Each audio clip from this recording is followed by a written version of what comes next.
It is an amazing feeling that maybe it all started 6 months ago. It's not true, but you get to wake up every day and imagine possibilities. And I feel like there hasn't been a moment that I've been alive where there was a larger space of possibilities that had just come up over the horizon than have come up in the last year or so. And I didn't expect it, but I think that that's one of the things that we delight in scientific exploration, is that process of discovery, that the fundamental element in it is surprise. And I do think that there's reason for optimism. There's also reason for concern. But the optimism for me is that I believe that we're on the precipice of an explosive expansion in human capabilities.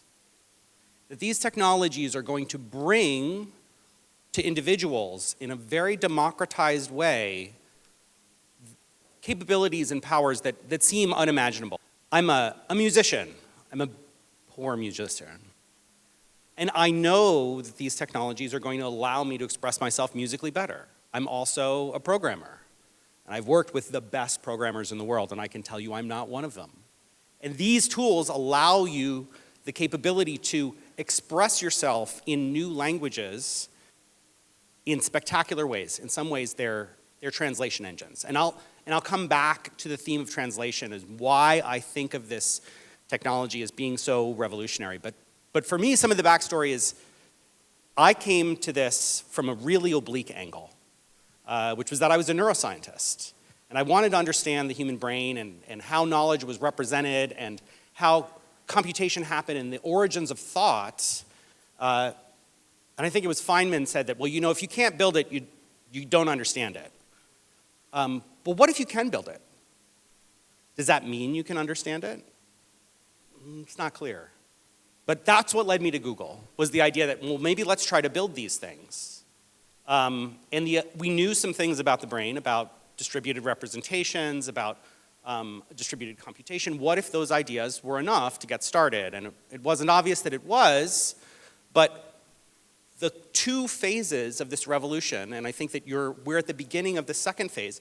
The first phase was fundamentally about teaching machines to recognize patterns.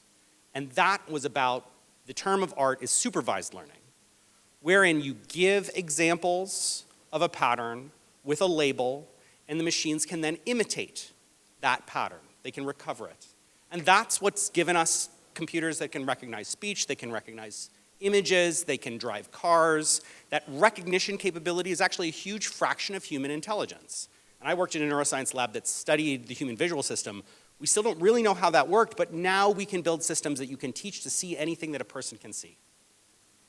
But the generative AI revolution, the thing that's happening right now, which I've had the privilege of having a front row seat to, it's not about pattern recognition, it's about pattern completion.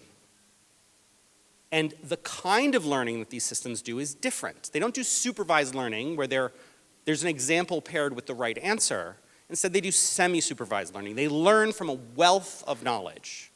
And the kind of learning that you're doing there is one that's based on a very simple idea, which is one of fill in the blank, sometimes disparagingly called autocomplete. Well, it turns out that if you can fill in the blank, the best way to fill in the blank is to understand what is being discussed. And that's what's happened with large language models, is that the way to fill in the blank correctly is to have the facts and to have an understanding of what is being described.